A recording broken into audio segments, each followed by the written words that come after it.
Olá, tudo bem? A Finted e o Simp agradece sua inscrição e participação nesse evento, que vai discutir a organização financeira, novas linhas de financiamento, repactuação de obrigações, medidas provisórias e leis para navegar nesse ambiente de incertezas diante do cenário da Covid-19. Né? Então, agradecemos ao Simp, ao presidente Cury e às outras pessoas que viabilizaram esse webinar, e eu vou apresentar os nossos participantes. Começando com Flávio Málaga, professor de finanças do INSPER e sócio fundador da Fintech. Alexandre Zavaglia, professor de Direito da FGV e de diversas instituições de ensino, fundador da Fintech. Rafael Sasso, professor da Fundação Instituto de Administração e membro do Comitê de Inovação da Abrasca e sócio fundador da Fintech. E Alexandre Jorge Chaia, sócio fundador da Artesanal e professor do INSP, a quem eu agradeço a participação. Então, nós estamos vivendo um momento de muita preocupação, é um momento global, a crise do Covid, ela traz muitas incertezas, né? Estamos diante de dois quadros de assimetria que acabam se comunicando, tanto do ponto de vista da assimetria sanitária, então, quando que a economia pode retomar, essa é uma questão que não está muito clara, e o impacto disso nos mercados, envolvendo principalmente dois aspectos muito importantes para as empresas e quanto classificadas como médias ou pequenas, o impacto é maior, que é a gestão da liquidez e do caixa e a questão das linhas de crédito. Então eu vou começar nosso evento passando a palavra para o Flávio Málaga, para que ele possa abordar essas questões relacionadas a indicadores de performance, como isso pode ajudar no crédito, gestão de capital de giro e liquidez. Flávio, boa noite, obrigado, e agora a bola está com você. Boa noite. Bom, o professor Ricardo já comentou o momento que a gente está vivendo, né, que a gente tem a crise do Covid, uma crise sanitária, uma crise econômica, né, e ainda a gente sobrepõe uma crise política, né, quer dizer, o cenário, ele teve aí uma está fomentando a outra.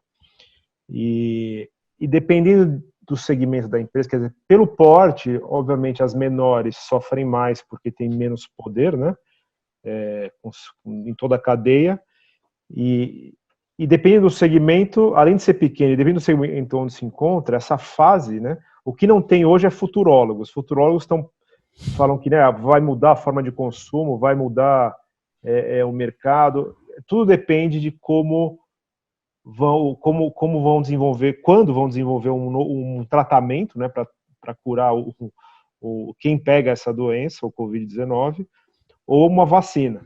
Enquanto isso não acontecer e não tem nada em vista, essa espiral negativa que a gente tem, ela continua, né? A gente estava numa espiral positiva, ela inverteu, está numa espiral negativa, e o governo está se movimentando para tentar reduzir a velocidade dela e em algum momento estancar, né?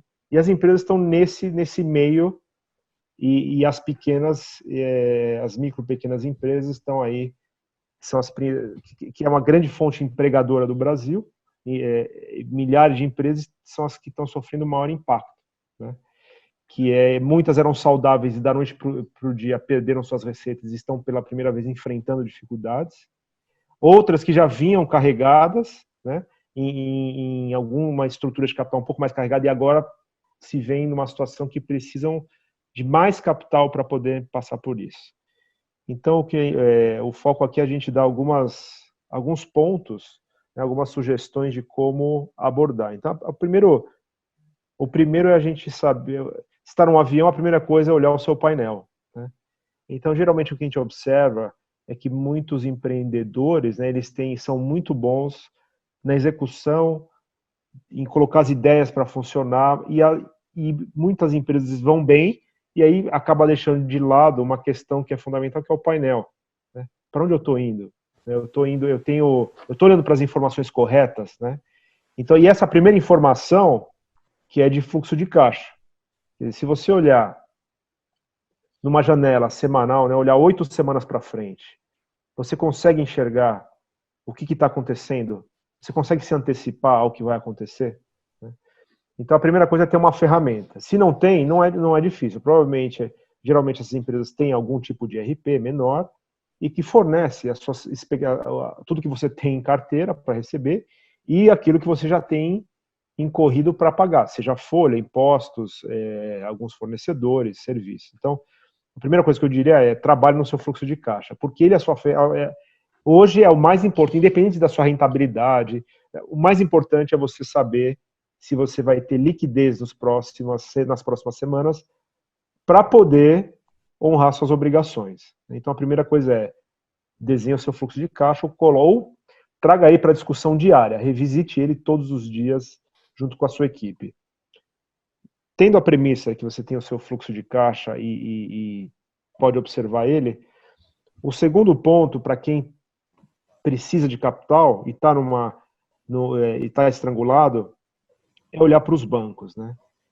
Muitas empresas pequenas, micro e pequenas, já têm linhas em banco e esses bancos abriram sem pedidos, né? Sem pedir, eles já abriram programas para repactuar essas dívidas que já estão vigentes. Eles estão com pacotes, pelo menos os 3 principais bancos, né? Estão com pacotes de 180 dias de carência e repactuação para 5 anos, né? Com as mesmas taxas de juros, que eu não vou dizer se são altas ou baixas, né? Mas então isso já daria um alívio de 6 meses nessa conta de amortização e pagamento de juros que os bancos já abriram essa porta. Então é um alívio que dá tempo para a empresa utilizar esses recursos para outros fins mais emergenciais, né? Então essa é uma primeira porta para se olhar. O segundo são os programas que o governo abriu, seja na esfera federal ou estadual. O governo federal abriu as linhas para suspensão ou redução da folha de pagamento, pelo menos por 60 dias, né? E o governo estadual abriu a linha Desenvolve São Paulo, que também é uma linha para micro e pequenas empresas. Então você tem aí algumas fontes, além da questão de repactuação com bancos, você tem agora o governo entrando com uma capacidade de redução de salários para quem tem redução de demanda, né, de receita, que é um custo fixo. Então você pode achatar essa obrigação pelo menos por 60 dias. E ainda tem uma outra linha que é empréstimo para a folha. Né? O governo está com uma linha que, além de suspender, ele paga um pedaço do salário e essa dívida você paga ao governo a partir de 6 meses também e repactua ao longo de 36 meses. Então a gente já tem aí 2 grandes fontes para aliviar as demandas de caixa das micro e pequenas empresas, né? Isso é o emergencial. Obviamente que cada empresa tem o seu momento. Depende do segmento, as empresas não sofreram nada. A gente tem alguns clientes da área de saúde, por exemplo, que não sofreram impacto. Então, estão no mesmo nível que estavam em janeiro, fevereiro e março e continuam, então não há necessidade de se adotar nenhum programa, ainda que pudesse, mas não estão utilizando esses mecanismos porque a empresa está bem. Outras, em segmentos, por exemplo, de bens de capital, sofreram uma queda de praticamente 100% nas suas receitas. E aí a situação é bem mais grave. Então, aonde você está nesse contínuo? Né? Em qual nível em que a empresa foi afetada vai exigir medidas mais profundas. Então, a questão primeiro, fluxo de caixa, essas linhas dos governos para atenuar folhas, impostos e linhas para capital de giro. O terceiro ponto, os bancos, com a repactuação das dívidas vigentes, né, dando prazo de carência. E o próximo ponto para se olhar é a questão de capital de giro, né? Não a linha que a gente pega dos bancos, mas a sua gestão de capital de giro, que é formada pela sua gestão de estoques, para quem é comércio ou indústria, né? Qual o nível de gestão do estoque? Qual o mix de produto que a empresa tem? Qual o giro dos principais produtos que consomem o maior capital? Como isso pode ser atenuado e atenuando isso você libera a demanda por caixa. O segundo é a gestão dos recebíveis. Qual a sua estratégia? Tem alguma possibilidade de aceleração dos recebíveis? Desde negociações diretas, segmentando sua carteira, até a aplicação de tecnologias que permitem você acelerar os seus recebíveis, né? E tem aí várias fintechs que que estão com plataformas para isso. E a terceira ponta do capital de giro, que é a negociação com fornecedores. Se é uma empresa intrínseca em mão de obra própria, então aí você tem menos possibilidades. Mas empresas de serviço, mas se são empresas industriais, comerciais, que têm relacionamento com fornecedores e que têm peso na estrutura de custos, quais são os fornecedores que poderiam contribuir para a dilatação dos prazos, para aliviar a demanda de capital de giro, pelo menos nessa fase, né? E tem grandes empresas que estão com projetos de apoio às pequenas e microempresas, com linhas para facilitar e dar fôlego para essas empresas, né? Então, esse tripé do capital de giro, que é estoque, gestão com clientes e gestão com fornecedores, tem que ser olhado, né, de uma forma, os três ao mesmo tempo, para entender o tamanho do seu ciclo financeiro e o quanto você consegue mexer nessas vertentes e aliviar a demanda por caixa da empresa, para o giro, né? Então, o terceiro, e mais um ponto, além dessas questões, mais um ponto que eu queria colocar é a questão das garantias, né? Como eu comentei no início, muitas empresas estão bem, nunca utilizaram linhas bancárias, mas de repente se vem numa condição que do dia para a noite precisa de alguma forma estabelecer relacionamento com bancos, que nunca tinha, só tinha para recebíveis e pagamento de folha. Então, olha para a sua empresa, olha para a sua, eventualmente até para seus bens pessoais, o que tem de garantias? E pode ser uma carteira de recebíveis, pode ser máquinas e equipamentos, terrenos, imóveis, pessoa jurídica ou pessoa física. E essa estrutura de ativos pode contribuir para você conseguir linhas em limites superiores ao que você teria como uma micro ou pequena empresa. E a taxas também mais favoráveis, né? Então, precisa explorar e conhecer essa dinâmica. E obviamente, que muitos empreendedores, o único bem que eles têm é a própria empresa. Mas tem outros em situação, dependendo do segmento, que enfrentam condições um pouco mais favoráveis e que tem essa flexibilidade financeira. Então, tem que conhecer bem, né, esse perfil dos ativos disponíveis, seja na pessoa jurídica ou na pessoa física. E, por fim, o último ponto, a gente ouve os especialistas comentando sobre como vai mudar a nossa vida depois da pandemia, né? Mas a gente vê uma mudança já. Se a gente for falar de restaurantes, pousadas, pequenos hotéis, que são segmentos intensivos empreendedores, né? São afetados brutalmente. Não podemos falar que essa crise vai, se ela durar 2 meses ou 3 meses, a gente não pode dizer que isso vai voltar para esse tipo de negócio, né? Então, e outros que também não podem, que possam não ser desses segmentos tão afetados, outros que têm produtos de consumo ou produtos para empresas, né, que de repente se afastaram, né, estão distantes do seu cliente agora. E aí eu peço para dar uma olhada nas questões tecnológicas, né, o seu modelo tecnológico. Como você vê a aplicação de tecnologia, e muitas empresas estão conseguindo passar por essa crise aplicando tecnologia para se aproximar dos clientes, né, e passando a fazer negócios de formas distintas, que é o que a gente chama da transformação digital, né, uma das vertentes da transformação digital, quer dizer, você refaz o seu modelo de negócios, ainda que não tenha, né, não seja possível retomar as vendas nos limites como estava antes, porque a economia toda tem muito menos massa monetária agora em circulação, você pode, através da tecnologia, experimentar, né? Experimentar novas formas de se conectar com clientes, criar o bond, né, o attachment para a base de clientes e para a base de fornecedores, o uso de estratégias digitais para atenuar a queda, esse relacionamento que era todo físico, né? E que não vai ser possível no curto prazo. Então essas são algumas das sugestões que eu queria colocar aqui e depois a gente segue aí no debate, tá bom? Ok, Flávio, obrigado. Eu queria pedir para o Rafael Sasso mandar uma mensagem aqui para os empresários.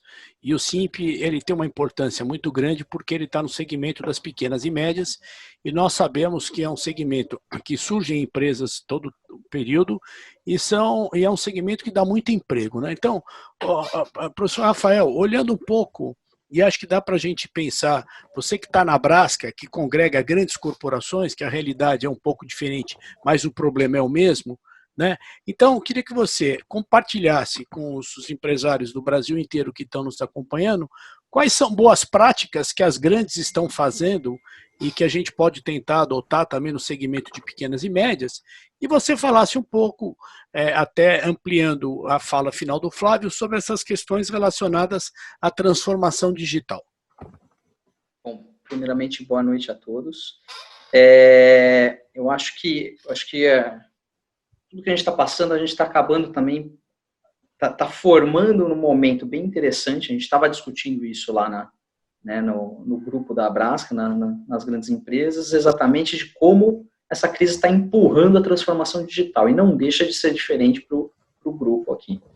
Eu acredito que a gente pode transformar essa situação numa oportunidade, né? Nas últimas semanas, a gente teve algumas discussões bem específicas, e foi bem interessante ver grandes companhias com um monte de gente, um monte de áreas diferentes que, por exemplo, não usavam assinatura digital, que ainda tinha papel para cima e para baixo, sendo que hoje isso já está bem difundido, você tem diversos fornecedores, é extremamente barato, até gratuito, dependendo do volume, é você usar as ferramentas de assinatura digital para assinar propostas, novos contratos, etc. Né?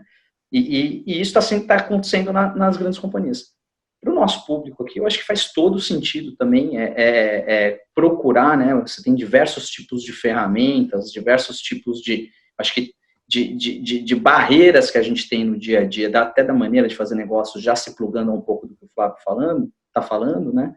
Que a gente pode passar, né? Por exemplo, tem viagens que simplesmente não precisam acontecer. Eu acho que tem um grande paradigma, e aí eu acho que é para toda a sociedade que está acontecendo agora, que as pessoas estão percebendo que você consegue sim resolver muitas coisas de maneira online. Né? Você consegue fazer muitas reuniões que você teria que ir lá, tomar um cafezinho, passar meia hora falando de futebol antes de entrar no assunto, que você consegue entrar de maneira online, ser muito mais produtivo, né? Inclusive comercialmente. Então, eu acho que tem uma oportunidade do ponto de vista de contato, conectividade bem grande, assim, tem diversas ferramentas para isso, né? E do outro lado, você tem ferramentas acessórias, né? E aí eu não estou nem entrando em ferramentas técnicas, não estou falando nada de finanças, contabilidade, mas, por exemplo, as ferramentas de assinatura digital, que são uma super ferramenta que está começando a ser mais usada, que podia estar sendo usada para ganhar tempo, ganhar velocidade, que isso está começando a se tornar uma realidade para as grandes empresas agora, mas acho que para todas as empresas isso é uma oportunidade. Aí, plugando um pouquinho mais com o que o Flávio está falando, você tem toda outra frente, né? A gente tem as ofertas dos bancos, mas a gente tem também diversas fintechs ofertando crédito, né? Um pouquinho antes da nossa reunião, eu estava falando com o pessoal da Nexus, por exemplo, que trabalha com empresas de um porte menor, né? A partir de R$250 mil de faturamento, e que tem taxas extremamente competitivas com bancos. Né? Em outras crises, em outros cenários, uma coisa que a gente viu até em outros países que foi super interessante foi que você entrava no cenário de crise, os bancos enfiavam o pé no crédito, né? Ficavam um pouco, tinha linha, mas não tinha, né? Fica um pouquinho mais reticente ali na hora de emprestar, fica um pouco mais difícil. Às vezes você não está com os números arrumados para isso, você não está com os documentos arrumados em dia. E aí as fintechs entraram comendo um pouco do mercado, né? E teve um fenômeno super interessante que depois de passar nessas crises, uma parte desse market share foi perdido para as fintechs, para os bancos nesses países, como Polônia, por exemplo, continuou com as fintechs. Né? E a gente está passando por um momento que muitas dessas fintechs vão acabar quebrando nos próximos meses por N fatores, principalmente falta de capital, mas ao mesmo tempo você tem empresas que estão capitalizadas, que estão com capacidade, que levantaram fundos, que estão emprestando, né? E é muito mais fácil, muito menos burocrático do que um banco. Então, às vezes, você está com algum problema com o banco que você usa, não dá tempo de criar um relacionamento novo agora, existem várias opções, né? Tem taxas aí, por exemplo, a Nexus, o Daniel lá, que é o fundador, estava me explicando que eles estão fazendo operações a 1,8 ao mês, né? Que para capital de giro é extremamente competitivo nesse momento, né? Para boa parte das linhas que a gente tem. Né? Ao mesmo tempo, você tem várias outras empresas lidando com, por exemplo, o home equity, né? Então, você tem um bem imobiliário, seja na PJ ou na pessoa física, e você pode usar esse bem para gerar liquidez para capital de giro, né? Então, isso é uma outra opção aí também que está acontecendo e que é super interessante ver essas opções fora dos grandes bancos, né? Mas eu acho, Ricardo, que tem esses dois cenários acontecendo aí, né? Um de entender tudo aquilo que as tecnologias que eu podia usar, mas que eu tinha alguma barreira, principalmente cultural, assim, né? Não, poxa, eu preciso ir lá ver o cara, eu preciso... Agora não pode. Então, por que eu não posso usar o Zoom para fazer reuniões, né? Por que eu não posso assinar o meu documento online? Por que eu tenho que imprimir, mandar um motoboy, né? Não precisa, né? Tem outras tecnologias, tem outras questões, mas eu acho que essa reflexão, né? E essa busca, que hoje a acessibilidade para isso é muito grande, e, ao mesmo tempo, olhar para as questões que o Flávio mesmo estava falando, de crédito, etc. Você tem N opções aí, fora dos bancos, né, de fintechs com muito mais flexibilidade, facilidade para você acessar esse capital, do que dentro de um ciclo normal do banco. Ok, obrigado aí pela sua apresentação inicial. Eu vou passar a palavra para o Alexandre Jorge Chaya. Chaya, você que é gestor de portfólios, que conhece muito bem de produtos de crédito, de fundos de recebíveis, né? Olhando para esse segmento de pequenos e médios, e aí fazendo uma reflexão sobre dois momentos, né? O atual e daqui para frente. Quer dizer, será que os empresários eles precisariam se mexer um pouco mais para buscar alternativas de crédito que não aquelas relacionadas diretamente a bancos? O que você poderia trazer do seu conhecimento para que a gente pudesse orientar as pessoas que estão nos assistindo? Boa noite para todo mundo. Primeira coisa, concordo com o que o Flávio falou, que eu acho que o momento atual é para as empresas refletirem sobre o fluxo de caixa. Eu acho que a primeira preocupação que as empresas têm que ter, antes até de ver quanto de linha eu preciso, qual é o capital de giro, qual é meu processo digital de solução, de melhoria da forma de lidar com o cliente, acho que a primeira coisa que ela tem que analisar é realmente se ela vai conseguir sobreviver. E você consegue fazer isso analisando o fluxo de caixa.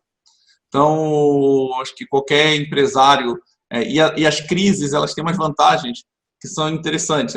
Nas crises, em geral, quando você está em uma economia crescendo de forma acelerada, como a gente teve muitos anos aí na época do Lula e até um pouquinho antes da Dilma começar a atrasar todo o processo, mas as pessoas se preocupavam um pouco em fazer gestão de caixa, melhoria de processos de gestão e muito mais em crescer, colocar mais gente para dentro. E nas crises, em geral, você tende a melhorar seus processos. Então, acho que o momento atual, dado essa crise de liquidez que o mundo está passando, eu acho que é o momento dos empresários, somente os pequenos, que têm uma gestão de caixa muito mais simples, ou que, em geral, se preocupa muito mais com o fazer o negócio crescer, ou fazer a parte operacional, começar a olhar fluxo de caixa. Então, o primeiro ponto é esse, você tem que analisar se você vai ter fluxo de caixa, qual é a sua capacidade de sustentar esse período, que vai ser um período aí de falta de liquidez, para ver se você consegue sobreviver. E descobrindo, identificando os potenciais problemas que você tem no fluxo de caixa, aí sim ir para as linhas de financiamento, né? Como eu vou conseguir sobreviver e como é que não adianta só sobreviver, não adianta também eu tomar dinheiro, vender meus bens e, no final das contas, a empresa não dá certo no final. Então, você tem que analisar bem se você é uma empresa sustentável, se essa empresa vai voltando nessa nova arquitetura mundial, onde você vai ter um pouco mais de distanciamento das pessoas, até as pessoas realmente voltarem a ter confiança, se a empresa é viável, até para você começar a analisar que tipo de linha você vai estar tomando. E a partir dessa linha decidida, né, você falou assim, a minha empresa é viável, ela tem como melhorar o processo de gestão dela, o próximo passo é como é que eu vou cobrir os gaps que vão aparecer.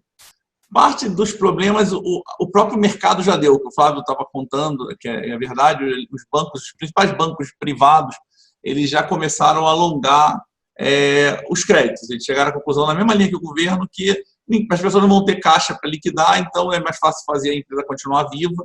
E isso é um ponto importante, né? As pessoas acham que as fintechs, os bancos, as financeiras, o objetivo delas é realmente vamos dizer, cobrar mais caro do cliente, mas não é. O objetivo dos bancos é que os clientes continuem vivos, se mantenham vivos, para ele poder fazer negócio. Não adianta você ter uma taxa muito alta, você emprestar dinheiro e no final você não tem negócio para fazer. Então, os bancos já se perceberam essa situação, o que eles fizeram foi alongar o prazo. O problema é que nessa época, banco em geral tende a ter um grau de aversão muito grande.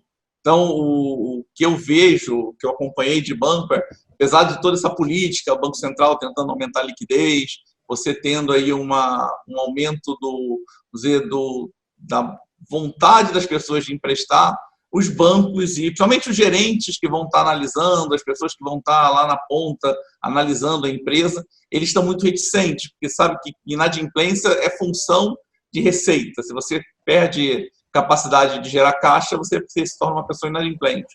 Inadimplência não tem a ver com uma pessoa não pagar, é não ter capacidade de pagamento. E as pessoas estão vendo que agora esse é o problema. Você vai ter tanto pessoas físicas quanto empresas baixando a capacidade de pagamento dela.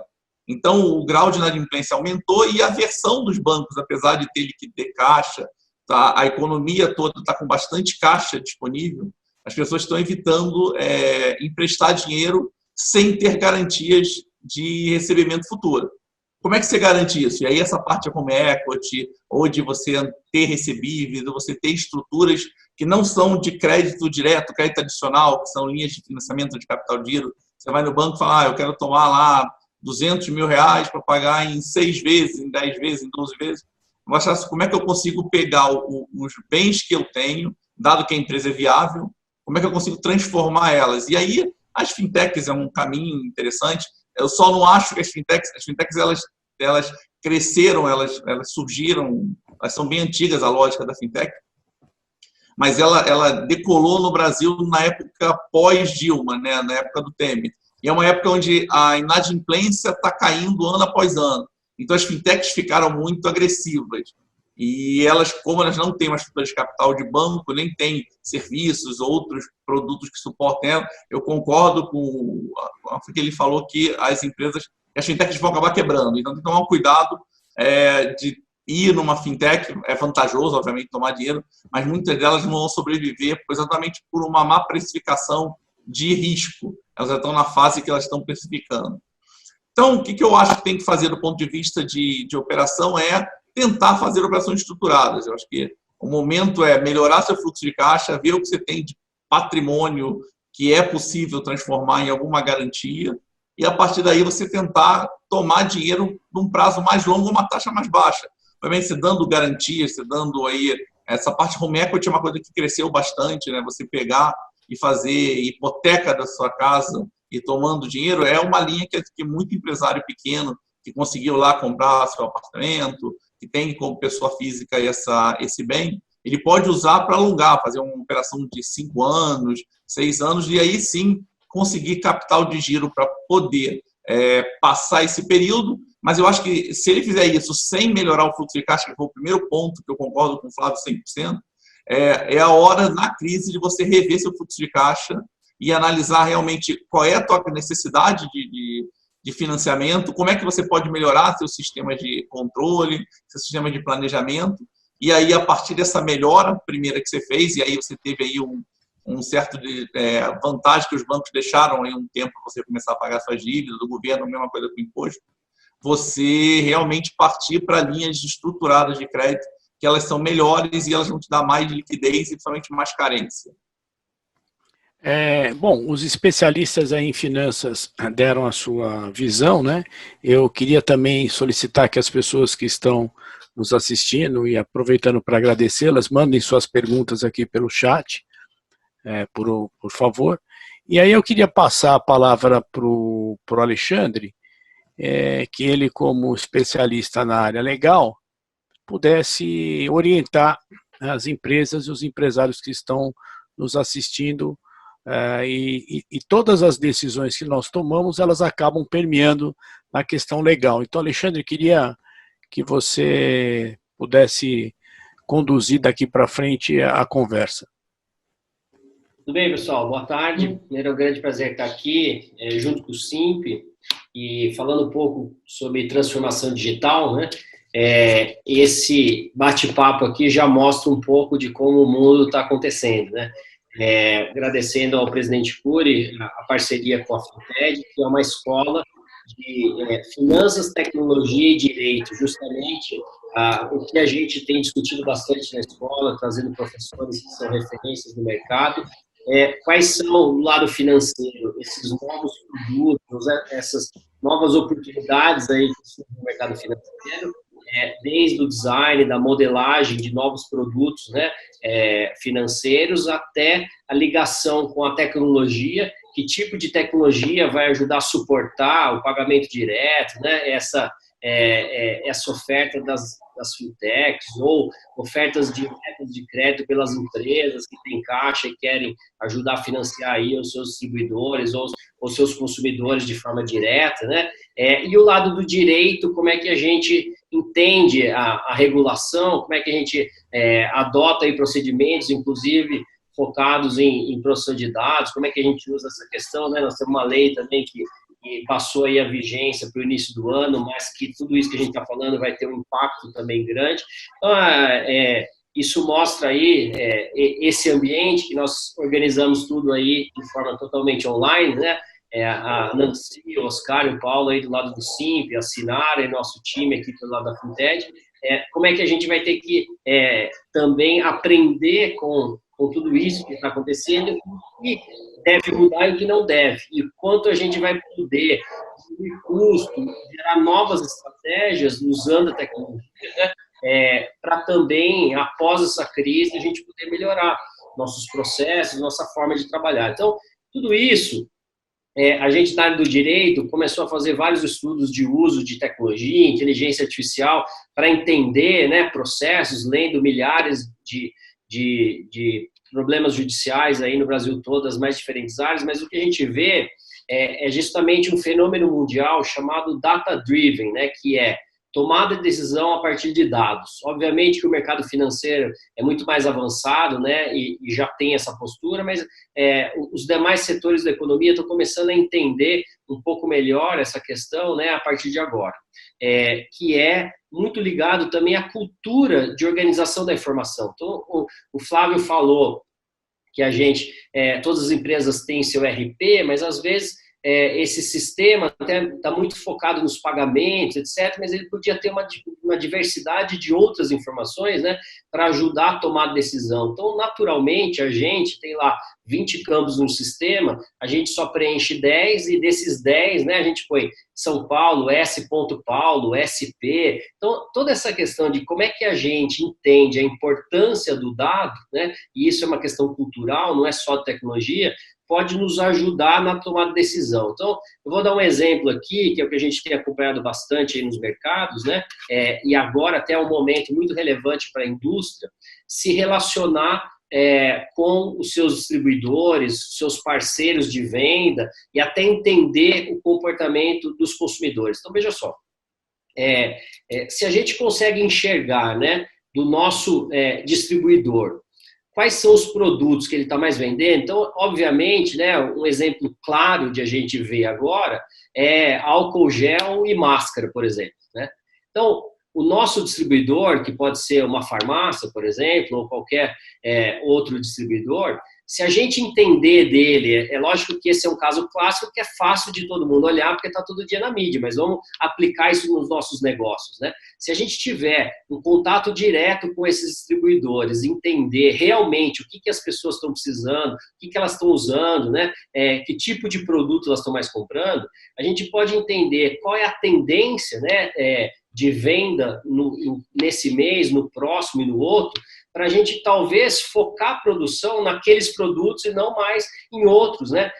Vocês veem que eu não sei se ia ser votado hoje, se ia ser editado uma medida provisória justamente para permitir a troca de funcionários entre empresas, né? Não sei se isso vai funcionar, se vai ser efetivamente editado, mas essa é a discussão hoje aí nos jornais, né? Justamente para entender Uma empresa está precisando teve uma explosão de procura por uma determinada linha de produção e ela não tem funcionários o bastante para isso, e a outra indústria está com os funcionários lá parados, inclusive não tem como pagar o salário. Como é que efetivamente em 2, 3 meses essa indústria pode se utilizar dos funcionários do outro para essa produção? Então, tudo isso mostra que se a gente tiver um olhar para o dado, se a gente puder ter um contato direto com esses distribuidores e ajudar esses distribuidores a entender comportamento dos seus clientes, né, a gente pode ter um ganho muito grande, além de toda essa questão financeira e administrativa que foi falado aqui, para a gente poder direcionar as nossas ações. Então, apesar de a gente ter um olhar disso no jurídico, isso funciona para todos os setores, né? Então, esse olhar no cliente aí é importante. E no lado jurídico também, a gente tem acompanhado, nós estamos fazendo um estudo, né, pela Finted, né, a gente tem um laboratório, vai ser publicado na quinta-feira. Quantos processos judiciais a gente já tem no Brasil, de alguma forma relacionados à pandemia, né? Então, eu não posso ainda falar o dado, mas são algumas centenas de milhões já de processos no Brasil inteiro. São Paulo, Minas, Rio Grande do Sul são os estados que já têm o maior número de processos, Minas também, processos coletivos, individuais. Então, a gente também olhar esses indicadores de mercado que vão começar a sair aí relacionados ao direito, para entender também, né, quais são os valores de processo, se vale a pena, obviamente, né, a gente tem uma preocupação muito grande com as pessoas e tal, mas a gente tem que fazer essa conta, né, do risco no tempo, do que a gente não vai produzir versus também o potencial de risco de processos judiciais para poder fazer a conta. Então, ou seja, em última linha, né, o mundo está caminhando para analisar o seu plano de ação baseado em dados. Então, como é que a gente, né, integra dados administrativos, financeiros, dados dos distribuidores dos clientes, dados do jurídico, e isso compõe, né, uma gama de informações capazes de alimentar esse mapa de risco e que vai nos orientar um plano de ação. Então, é isso que a gente tem feito bastante aí na Finted, como é que a gente cria esse ambiente multidisciplinar, que é uma outra tendência do mundo moderno, como é que a gente traz essas pessoas das diferentes áreas para ter essa visão, né, e entender de tudo isso que a gente está aprendendo, o que fica. Como o Rafael também colocou, a questão do contrato aí ser assinado por uma via digital. São coisas que, obviamente, nós estamos usando agora, né, de forma obrigada, a maioria das pessoas que não estavam se utilizando desses expedientes, mas é algo que pode ficar no tempo, né? Essas reuniões que a gente sempre fez presencial, porque também parecia até, né, que era uma questão de mostrar o nosso cuidado aí com outra pessoa, de ir pessoalmente, mas às vezes em São Paulo, por exemplo, você gasta 1 hora para chegar numa reunião de 20 minutos e 1 hora para voltar. Então tem certas coisas que não fazem sentido e que agora a gente vai perceber que as coisas não precisam ser assim, que é tão relevante, né, quanto a gente está presencialmente, uma conversa como essa que nós estamos tendo. Então, qual é o legado daquilo que, obviamente, né, vai voltar ao normal, mas o que disso a gente pode aprender para no futuro também desenvolver todas essas questões, porque quando a gente fala de tecnologia, tudo isso é um processo, né? Tudo é projeto. Nós temos que entender que demora 6 meses, 1 ano, 2 anos para ter todo essa quantidade de tecnologia, de cultura, de entendimento de como usar essas ferramentas. Então, o que a gente precisa é começar, pensar pequeno, começar a organizar os dados, as informações, ter pequenos ganhos, mas entender que cada vez mais a tecnologia e como é que as empresas vão se relacionar, o que vão produzir, qual o estoque necessário, olhando para os clientes e principalmente, né, tendo mais acesso e mais informações e novos produtos no mercado financeiro para poder navegar aí nesse ambiente de grande dificuldade que a gente está passando. Então, chegando algumas questões aqui, eu solicito que as pessoas que estão nos acompanhando enviem as questões. Eu vou direcionar uma para o Chaya e, na sequência, uma para o Alexandre. Então, Chaya, olhando o universo das pequenas e médias, é possível as empresas se organizarem e pensarem num fundo de recebíveis? Possível olha, um fundo de recebíveis de multi-empresas, você está falando? Yeah. Então, na verdade, eu estava conversando com o pessoal da Associação de Fintechs até sobre isso, que eles vieram com uma proposta meio de criar um fundo que pudesse suportar várias empresas, várias fintechs juntas, que o problema das fintechs são de capital, e como é que elas poderiam estar colocadas todas juntas e isso gerar aí um fundo de recebível. Isso funciona na teoria muito bem, na prática qual é o grande problema disso? É o conflito de interesses que eu acho que vão ter. Se você monta um fundo, você tem lá um banco ou uma empresa ou um próprio fundo em si, um fundo de jeito de crédito, né? Você monta um fundo e tem um investidor que coloca o dinheiro, ele vai selecionar empresas para fazer isso. Se as próprias empresas montam esse fundo, elas vão ter que entrar com capital. Elas não vão conseguir captar dinheiro do mercado, elas vão ter que colocar uma parte do dinheiro, uma parte razoável do dinheiro delas. E aí cada tipo de empresário vai ter um objetivo diferente do investimento dele. Ele vai querer financiar o negócio dele em prol de financiar um outro negócio. Então, a grande dificuldade de você montar um fundo que serva como um pool de empresas é o grande conflito de interesse que cada tipo de empresário, grau de aversão a risco, necessidade de capital de giro, isso tudo tem que estar muito bem pactuado para um fundo desse tipo com multi-interesses. Está funcionando.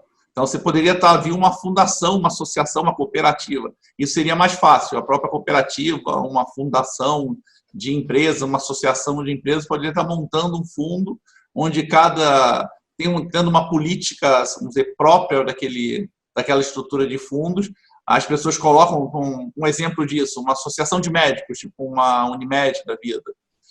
Os médicos, eles são investidores, ao mesmo tempo eles precisam do dinheiro para o capital de giro. Só que a política não é feita por eles, é feita pela associação. Aí é possível você fazer. Agora, se criar um fundo de um grupo de empresas, eu acho muito pouco provável por conta desse conflito de interesse. Obrigado aí pelas considerações. Alexandre, chegou uma questão aqui do Dani, que o Dani foi aluno meu e do Chaya, e aí não vou falar quando, Chaya, senão denuncia. Deixa eu falar, né? Mas ele está sempre nos prestigiando, aí eu agradeço. Ele faz o seguinte comentário, Alexandre, essa é para você, que é a questão jurídica, né? Então ele colocou aqui, é interessante comentar o judiciário liberando recebíveis, por exemplo, domicílio de cartão de crédito que eram dados como garantia em operações com os bancos, inclusive nas operações conhecidas como fumaça, né? Fluxos futuros de venda.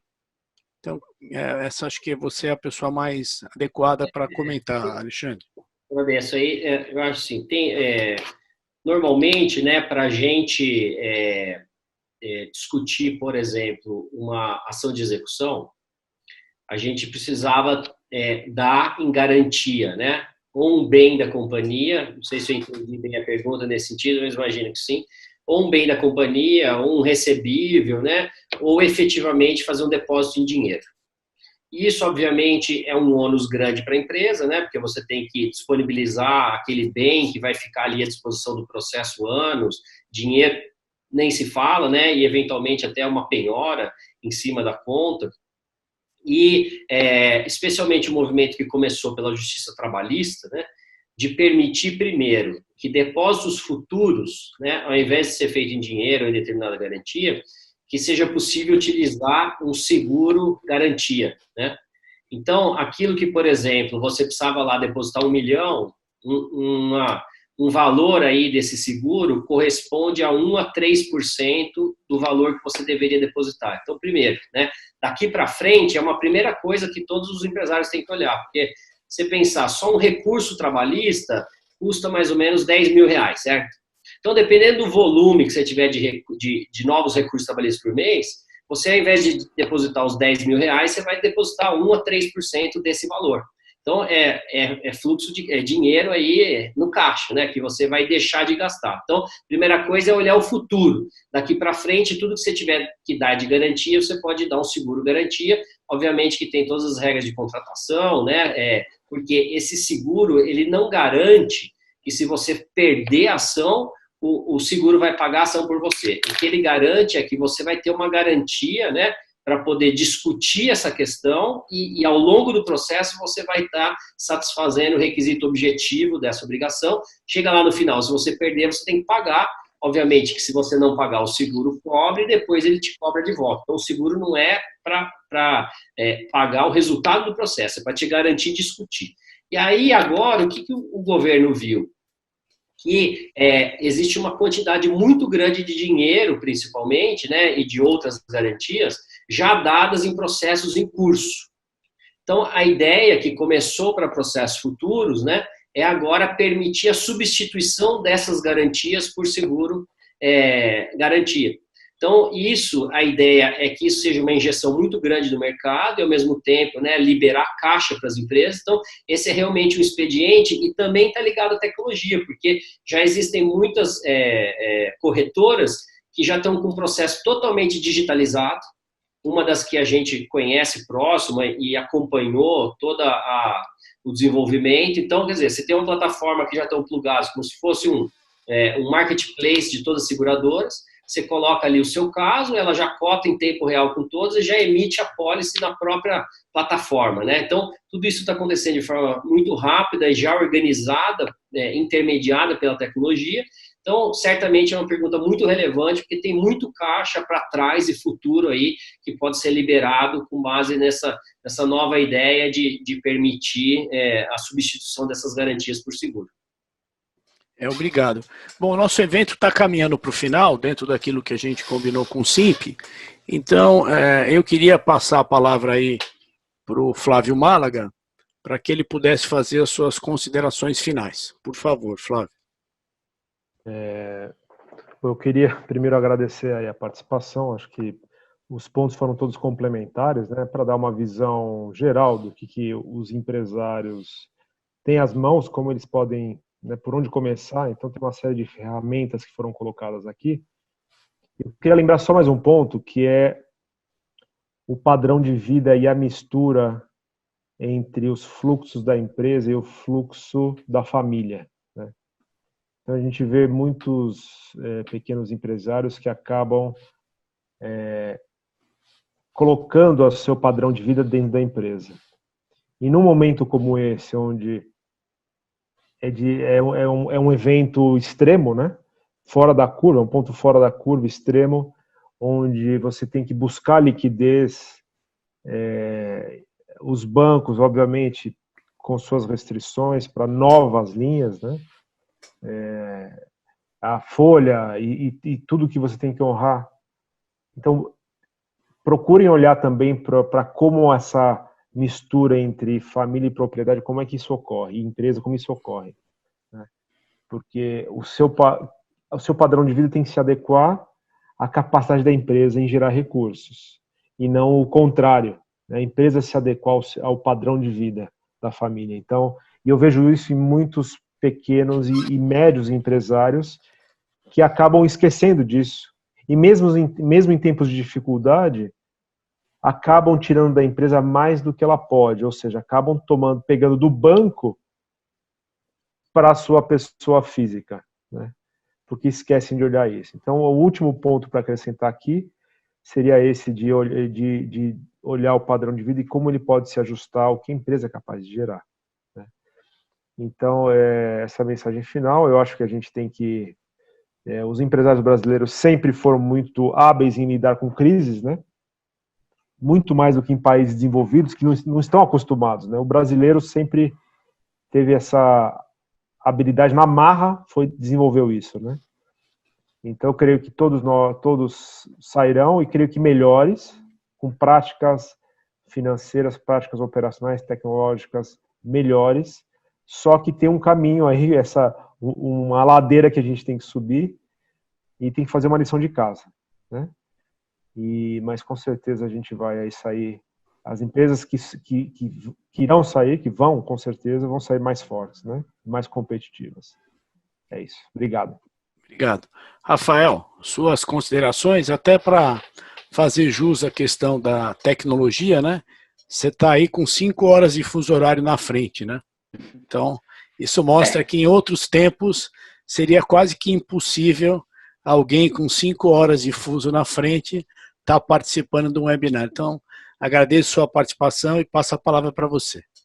Eu acho que rapidamente aqui, só para finalizar, acho que a mensagem é essa, a gente tocou em vários tópicos extremamente importantes, né? No meu tópico aqui, acho que é muito mais de olhar, aproveitar para olhar as oportunidades que você tem de transformar algumas coisas na sua empresa, na maneira de fazer, né? ver as tecnologias que estão acessíveis, né, e testar. É um momento muito bom para testar coisas, né, está todo mundo aberto a isso.